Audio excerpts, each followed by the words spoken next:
Hello students, ਅਸੀਂ कर रहे हैं class 10th chapter 7th exercise 7.3 है साडी। सो जिस दे 3 क्वेश्चन कर चुके हैं। क्वेश्चन है साडा हुण 4th।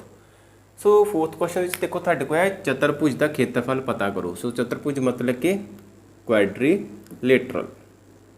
सो जिसदियां चार भुजावां हुंदियां न ते एक साडे कोल बंद आकृति जिहड़ी इनक्लोज फिगर जिहड़ी वो बनदी है। सो एरिया फाइंड करना है, खेत्रफल मतलब कि असीं एरिया फाइंड करांगे। सो शिखर मतलब कि साडे कोल इसदे वर्टेक्स जो दिते गए हैं वो लिखे हुए हैं साडे कोल। तो सब तो पहले एक चतुर्भुज है, क्यों ना असीं एक चतुर्भुज पहला बना लीए। ये देखो साडे कोल एक इस तरह चतुर्भुज जिहड़ी वो बन जाती है। सो किसी भी तरह बना लो तुसीं। इस दे असीं पॉइंट रखते हाँ। ये पॉइंट है साडे कोल -4, -2। ये पॉइंट है साडे कोल -3, -5। ये है साडे कोल 3, -2 ਅਤੇ ਇਹ है साडे कोल 2, 3। हो गए साडे कोल 4 पॉइंट। सो इन्हां चारी नुकरां दा असीं सिखरां दा जां वर्टिसेस दा असीं नाम जिहड़े आ वो भी रख लैंदे हाँ। इस दा नाम रखते हाँ ए हो गया बी, ए हो गया सी ਅਤੇ ए हो गया डी।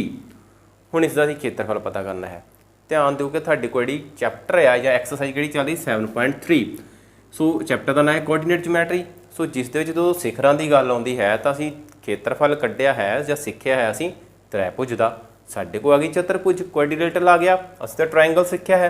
सो इसनूं असीं एक त्रिभुज दे विच किस तरह बदलना है पहला तो वो वेखो। इस दे एक सन्मुख शिखरां दे जोड़े नूं असीं मिला देना है आपस दे विच। देखो इसनूं मिलाता असीं तो साडे कोल देखो जिहड़ी चतुर्भुज सी दो भागां 'च डिवाइड हो गई। सो दो भाग किहड़े बने साडे कोल, एक भाग साडे कोल ए बन गया तो दूसरा भाग साडे कोल उपर बन जाता है। हो गया साडे कोल दो त्रिभुज। देखो 1 2 3 साइडां, 1 2 3 साइडां, साडे कोल त्रिभुज बन गया। इसलिए चतुर्भुज ए बी सी डी का खेत्रफल बराबर होएगा खेत्रफल त्रिभुज ए बी सी प्लस खेत्रफल त्रिभुज ए सी डी। ए सी डी। सो इसका मतलब कि चतुर्भुज का खेत्रफल पता करने के लिए सानू दो त्रिभुजों का खेत्रफल जिहड़ा पता करना पवेगा। सो इसनूं असीं एक नाम दिंदे हैं इक्वेशन का फस्ट का नाम। सो समझ असीं सब तो पहला अपनी ए बी सी त्रिभुज का खेत्रफल पता करिए। सो जिस दे लई साडे कोल ए दे पॉइंट सन -4, -2, बी दे पॉइंट सन साडे कोल -3, -5। इस तरह ही साडे कोल सी दे पॉइंट सन 3, -2। सो ये साडे को होएगा x1, ये साडे को होएगा x2, ये होएगा साडे को x3। सो इसी तरह ये साडे को y1, ये y2, ये साडे को y3। सो पहले पॉइंट्स x वाले होंदे हैं, दूसरे y वाले। इत्थे लिखदे असीं त्रिभुज ए बी सी दा खेत्रफल। सो फॉर्मूला की लगेगा साडे को 1/2 x1 ब्रैकेट प्लस x2 फिर ब्रैकेट प्लस x3 फिर ब्रैकेट एंड स्क्वेयर ब्रैकेट। ये आ गया साडे को y2 माइनस y3। सो फिर आ गया साडे को y3 माइनस y1। फिर आएगा साडे को y1 माइनस y2। सो इस फॉर्मूले दे बारे असीं पहलां भी बहुत गल कर चुके क्वेश्चन दे विच। सो ये तुहानूं हुण क्लीयर ही हो गया होगा कि इसका फॉर्मूला जिहड़ा हुंदा है। हुण असीं वैल्यूज़ पुट करते हैं 1/2। सब तो पहला x1 x2 x3 पुट करते हैं -4 ब्रैकेट प्लस फिर साडे को -3। सो माइनस जो भी आना उसनूं ध्यान रखना कि असीं एक ब्रैकेट दे विच ही जिहड़ा कि लिख के चलना है तां जो साडे को मिसटेक्स के जिहड़े चांसिस ने बिल्कुल ना रहन। ये आ गया -3 साडे को, फिर आ गया साडे को ब्रैकेट, फिर आ गया +3 फिर ब्रैकेट फिर स्क्वेयर ब्रैकेट। हुण y2 माइनस y3, y2 कितना है -5, माइनस करना है असी y3। सो y3 पहले ही माइनस है, साडे को हो गया +2। फिर आ गया साडे को y3 -2। सो इस चों माइनस करना है y1, y1 है साडे को -2 पहला ही माइनस है, ये साडे को प्लस हो गया 2। फिर 3 फिर आएगा साडे को y1 माइनस y2। सो -2 प्लस आ गया 5। सो प्लस क्यों आया, क्योंकि 5 पहला ही साडे को माइनस दे विच दिता गया है। सो इस तो बाद साडे को बनता है 1/2 bracket -4 -5 + 2 so minus plus minus हो गया, साढ़े को आंसर आ गया -3 क्योंकि वड्डी वैल्यू माइनस वाली सी इसलिए आंसर माइनस च आएगा। इस तो साढ़े को -2 + 2 सो -2 ते +2 कैंसल हो गए, साढ़े को बचिया 0, ये आ गया साढ़े को प्लस -3, ये रह गए ब्रैकेट 0, फिर आ गया प्लस साढ़े को 3 -2 + 5 ये साढ़े को आ गया पॉजिटिव का 3 सो स्क्वेयर ब्रैकेट 1/2 माइनस नूं माइनस नाल मल्टीप्लाई करांगे साढ़े को आएगा पॉजिटिव च आंसर। ठीक है, 4 नूं 3 नाल गुणा करो, 4 × 3 = 12 प्लस 0 3 नूं 0 ना करांगे साढ़े को आएगा 0 प्लस 3 × 3 साढ़े को आ गया 9 सो साढ़े को आ गया 1/2 12 ते 9 किन्ने हो गया साढ़े को 21 सो इस तरह साढ़े को आंसर आ गया 21/2 वर्ग इकाइयाँ। ये आ गया साढ़े कोल त्रिभुज ABC का खेत्रफल सो जिसनों असीं मानते हाँ समीकरण 2। हुण असीं अपनी त्रिभुज ACD का खेत्रफल पता करना है। सो सब तो पहले इसके पॉइंट्स लिखते हाँ।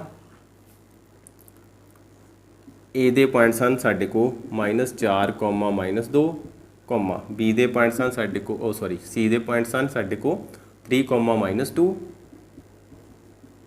और डी दे पॉइंट्स हैं साढ़े को 2, 3।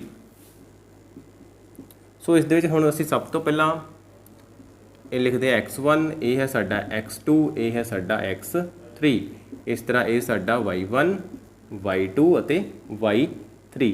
सो ये चीज़ तुसीं जरूर करनी है क्योंकि इस दे नाल तुहानूं x1, y2 जो भी पॉइंट्स हैं तुहानूं कदे भी मिसटेक जिहड़ी वो फॉर्मूले 'च वैल्यूज़ पुट करन लगे नहीं होवेगी। दूसरी गल साइन जरूर ध्यान नाल चैक करने कि किहड़ी वैल्यू साडे कोल माइनस है तो किहड़ी प्लस विच है।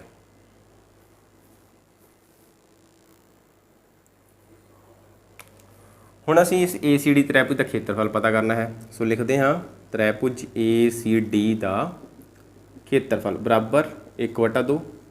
सो असीं करना है कि अपनी वैल्यू जो हैं वो पुट करते हैं, फॉर्मूला साडे को ऑलरेडी पहला लिखिया पिया है। सो सब तो पहला साडे को आएगा x1 सो -4 ब्रैकेट, फिर आएगा साडे को प्लस x2 जो है 3 फिर ब्रैकेट, फिर प्लस फिर आएगा साडे को x3 जो है साडे को 2 फिर bracket close square bracket close. So हुण x1 दे नाल साडे को आएगा y2 - y3 सो -2 -3, फिर साडे को आएगा y2 दे नाल y3 - y1 सो साडे को होगा 3, ये पहला ही माइनस है साडे को हो गया प्लस का 2, फिर 2 है साडे को देखो x3 लिखिया सी, इस दे नाल असीं y3 नहीं लिखांगे, y1 - y2 आएगा सो -2, फिर ये माइनस करना है असीं, ये साडे को हो गया प्लस क्योंकि पहला ही माइनस है। हुण साडे को आया 1/2 -4 माइनस माइनस प्लस हो गया, आंसर माइनस च आ गया 5 साडे को, प्लस 3 साडे को 3 + 2 हो गया साडे को 5 + 2 ये साडे को दोवें कैंसल हो गए, रह गया साडे को 0 सो 1/2 4 नूं 5 नाल मल्टीप्लाई किया साडे को आ गया 20 जां B।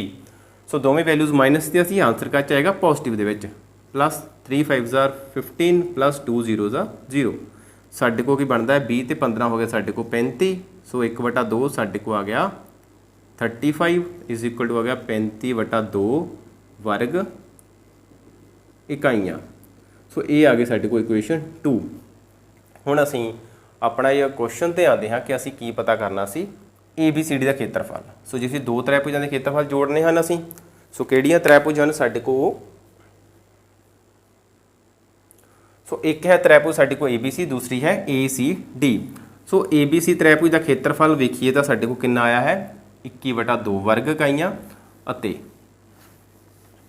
ACD का खेत्रफल देखिए साडे को है 35/2। सो असीं लिखते हैं 1,2 अते 3 तो चतुर्भुज ABCD का खेत्रफल बराबर इसका खेत्रफल कितना है साडे को 21/2। सो ये लिखिया सी 21/2 वर्ग इकाइयाँ प्लस इसका खेत्रफल कितना है 35/2 35/2 वर्ग इकाइयाँ। सो हुण देखो दोवां दे विच साडे को वर्ग इकाइयाँ आंदा है। सो वर्ग इकाइयाँ हो गया साझा साडे को, इसनूं लिख लो बाहर एक बारी, ठीक है। कॉमन आ गया साडे को, स्केयर यूनिट्स लिखना होता असीं स्केयर यूनिट्स भी लिख सकते हैं। सो ये रह गया साडे को 21/2 प्लस आ गया साडे को 35/2। सो दोवां दा एलसीएम आया साडे को 2, 21 ते 35 साडे को हो गए प्लस नाल आ गया साडे को वर्ग इकाइयाँ इज इक्वल टू साडे को आएगा 21 ਤੇ 35 ਨੂੰ ਜੋੜਦੇ ਸਾਡੇ ਕੋਲ ਹੈਗਾ 6, 3 ਤੇ 2 5, ਓਵਰ ਆ ਗਿਆ ਸਾਡੇ ਕੋਲ 2, ਸੋ 2 1 2 ਆ ਗਿਆ ਸਾਡੇ ਕੋਲ। ਸੋ 56 ਨਾਲ ਕੈਂਸਲ ਕੀਤਾ ਸਾਡੇ ਕੋਲ ਆ ਗਿਆ 28, ਇਸ ਲਈ ਜੋ ਸਾਡੇ ਕੋਲ ਆਨਸਰ ਬਚਿਆ ਉਹ ਆ ਗਿਆ 28 ਵਰਗ ਇਕਾਈਆਂ। ਸੋ ਇਹ ਹੈ ਜੋ ਸਾਡੇ ਕੋਲ ਸਾਡੀ ਚਤੁਰਭੁਜ ABCD ਦਾ ਖੇਤਰਫਲ ਆਉਂਦਾ ਹੈ, ਉਹ ਆਉਂਦਾ ਹੈ 28 ਵਰਗ ਇਕਾਈਆਂ। ਸੋ ਇਹ ਸੀ ਸਾਡਾ ਕੁਐਸਚਨ ਨੰਬਰ ਐਕਸਰਸਾਈਜ਼ 7.3 ਦਾ 4th, ਜਿਸ ਦੇ ਵਿੱਚ ਇੱਕ ਚਤੁਰਭੁਜ ਦਿੱਤੀ ਗਈ ਸੀ, ਉਸਦਾ ਖੇਤਰਫਲ ਪਤਾ ਕਰਨ ਨੂੰ ਕਿਹਾ ਗਿਆ ਸੀ। ਜਿਸ ਦੇ ਲਈ ਅਸੀਂ ਚਤੁਰਭੁਜ ਬਣਾਈ, ਉਸ ਦੇ ਅਸੀਂ ਜੋ ਵਰਟੀਸਸ ਸੀ ਜਾਂ ਸਿਖਰ ਸੀ ਉਹ ਲਿਖੇ, ਫਿਰ ਉਹਨਾਂ ਨੂੰ ਇੱਕ ਨਾਮ ਦਿੱਤੇ ਅਸੀਂ ABCD, ਫਿਰ ਅਸੀਂ ਉਸ ਨੂੰ ਦੋ ਤ੍ਰੈਭੁਜਾਂ ਵਿੱਚ ਵੰਡਤਾ। ਕਿਉਂ ਵੰਡਿਆ ਅਸੀਂ? ਕਿਉਂਕਿ ਸਾਡੇ ਕੋਲ ਇਸ ਦੇ ਵਿੱਚ ਫਾਰਮੂਲਾ ਜੋ ਹੈ ਉਹ ਤਾਂ ਸਾਨੂੰ ਗਿਵਨ ਦਿੱਤਾ ਹੈ ਕਿ ਤ੍ਰੈਭੁਜ ਦਾ, ਇਸ ਲਈ ਸਾਡੇ ਕੋਲ ਤ੍ਰੈਭੁਜ ਬਣਾਉਣ ਦੇ ਲਈ ਅਸੀਂ ਇੱਕੋ ਹੀ ਹੱਲ ਸੀ ਕਿ ਅਸੀਂ ਇਸਦੇ ਸਿਖਰਾਂ ਸਨਮੁਖ ਸਿਖਰਾਂ ਨੂੰ ਜੁਆਇਨ ਕਰ ਦਈਏ ਅਤੇ ਇੱਕ ਵਿਕਰਨ ਜਿਹੜਾ ਬਣਾ ਲਈਏ। ਜਾਂ ਤਾਂ ਇਸ ਤਰ੍ਹਾਂ ਬਣਾ ਲਓ, ਜਾਂ ਅਸੀਂ B ਤੋਂ D ਨਾਲ ਜੋੜ ਕੇ ਵੀ ਬਣਾ ਸਕਦੇ ਸੀ, ਤਾਂ ਵੀ ਆਨਸਰ ਜਿਹੜਾ ਸਾਡਾ ਇਹੀ ਆਉਣਾ ਸੀ, ਕੋਈ ਫਰਕ ਜਿਹੜਾ ਸਾਨੂੰ ਕੋ ਨਹੀਂ ਪੈਣਾ ਸੀ। ਫਿਰ ਤੁਸੀਂ ਦੇਖਿਆ ਕਿ ਅਸੀਂ ਇੱਕ ਅਲੱਗ-ਅਲੱਗ ਤ੍ਰੈਭੁਜ ਦਾ ਕਿਸ ਤਰ੍ਹਾਂ ਫਾਰਮੂਲਾਜ਼ ਲਗਾ ਕੇ ਜਿਹੜਾ ਕਿ ਖੇਤਰਫਲ ਪਤਾ ਕੀਤਾ ਹੈ, ਫਿਰ ਅਸੀਂ ਦੋਵਾਂ ਨੂੰ ਜੋੜਿਆ ਤਾਂ ਸਾਡੇ ਕੋਲ ਚਤੁਰਭੁਜ ABCD ਦਾ ਖੇਤਰਫਲ ਜਿਹੜਾ ਹੈ ਉਹ ਆ ਜਾਂਦਾ ਹੈ। ਸੋ ਉਮੀਦ ਕਰਦਾ ਹੈ ਕਿ ਕੁਐਸਚਨ ਜਿਹੜਾ ਤੁਹਾਨੂੰ ਕਲੀਅਰ ਹੋ ਗਿਆ ਹੋਵੇਗਾ। ਜੇਕਰ ਵਧੀਆ ਲੱਗਿਆ ਹੈ ਤਾਂ ਲਾਈਕ ਜ਼ਰੂਰ ਕਰੋ, ਦੂਜੇ ਬੱਚਿਆਂ ਤੱਕ ਸ਼ੇਅਰ ਕਰਨਾ ਨਾ ਭੁੱਲਣਾ। ਸੋ ਥੈਂਕ ਯੂ, ਮਿਲਦੇ ਹਾਂ ਨੈਕਸਟ ਕਲਾਸ ਵਿੱਚ ਨੈਕਸਟ ਕੁਐਸਚਨ ਦੇ ਨਾਲ।